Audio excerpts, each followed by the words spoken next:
to our channel. Today we're changing the air filter on the Abarth. We ordered this from Amazon. We could have gone to our local AutoZone or O'Reilly's or whatnot, but went to Amazon and ordered it.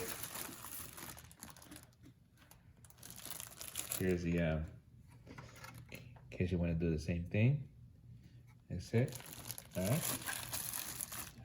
I was cleaning the engine bay the other day, and because all the wind and rain that we've had, mainly the wind, there was a lot of stuff in here.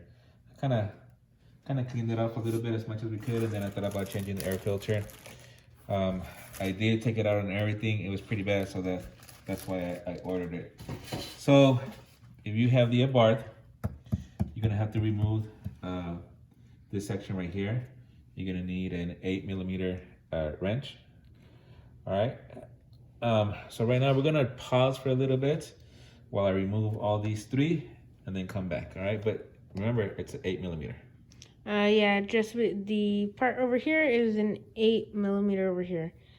So yeah, we'll be right back. So as you saw in that time lapse, we were just removing the screws. This is the last one right here.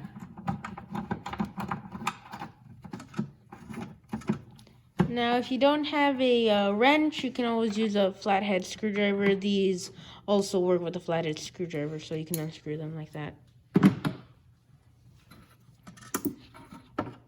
Make sure that your engine is cold.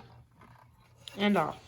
As you can see, like I said, I did some work over it over the weekend. We cleared it out. It was full of dirt and leaves and everything, so I cleared it out. That's when I noticed that the air filter needed to change. I see it was pretty bad.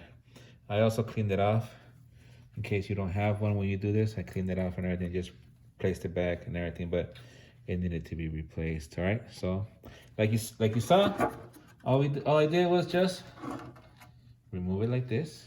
All right, it's an exact size of it.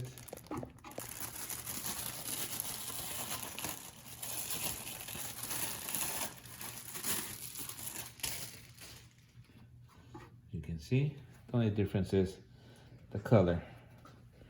All right, so we have an Abarth. I'm not sure about the other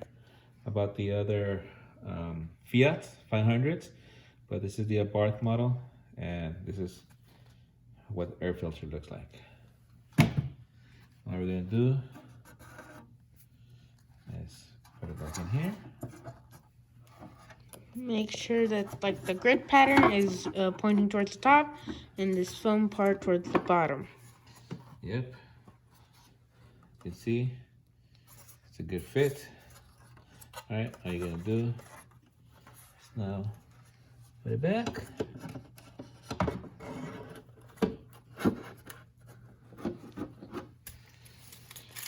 Make sure everything is nice, that there's no wobbly parts and such before you screw it in.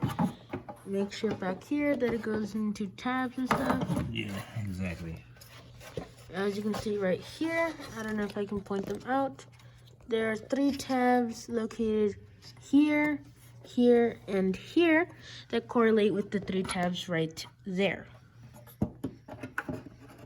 So you want to make sure that those tab in, per se, slide in. A helpful tip is kind of like angle it, so that you angle it down and then you push it up so that it can stay sturdy before putting in the screws. So as we've noticed, the air filter is a little bit on, what do you call it? A little bit thick. It could be just the rubber that's a little bit thick. This one's been worn out and used, so no worries. Just put a little grease, elbow grease into it, and you should be able to put it back in there. So we'll be back. Here we go. We're almost done. When you're about to finish, don't tighten the screw to the point where you might break it, just enough. And you know, if you worked on your cars before, you know exactly, you know that. Okay, that's all. You know, that's pretty much what the air filter replacement is for. As you can see, this one was in need of one. And it's not going to give it any more horsepower or anything. It's just going to make the engine breathe a little bit better. And remember, so once you remove the air filter, just go ahead and clean the end duct right there, the duct of where I had a lot of dirt, leaves, and whatnot in there. Clean it out, makes your engine breathe a lot better. All right, you guys, that's all I have for you. Also, while you're in here, you can check the oil level of your engine. You can also check the reservoir. Make sure you have enough coolant in there. Okay, just are just helpful tips. Is there anything that, any information that we can provide? Shoot us a message, you know, and then thank you for those people that have Subscribed. My apologies. Subscribed. Like I said, I've owned this Fiat now for over a year. I bought it July of 2019. July 2020 was the full year. I have 147,000 miles on it. For those people that have seen my first videos, I bought it with 103,000 miles on it, and this car still runs good. Synthetic oil, super unleaded. I've used a Shell, I've used Chevron, but to be quite honest, the best super unleaded for this car, at least in my, you know, experience that I've had the car for a year, super unleaded Mobile or 76 works great for this car. I said I've tried Shell, I've tried Chevron,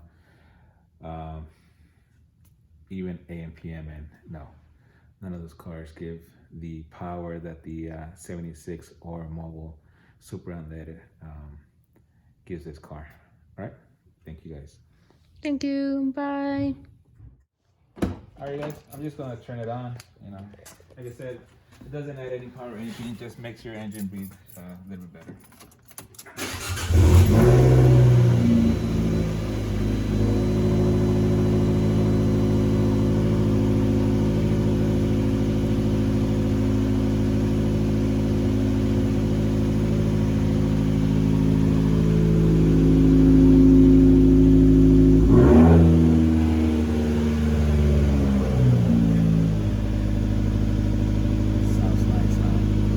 Whoever owns a Fiat 500 Abarth knows that sound is good. But don't rub your engine all the time, because it doesn't help your car. Alright, thank you guys. Bye.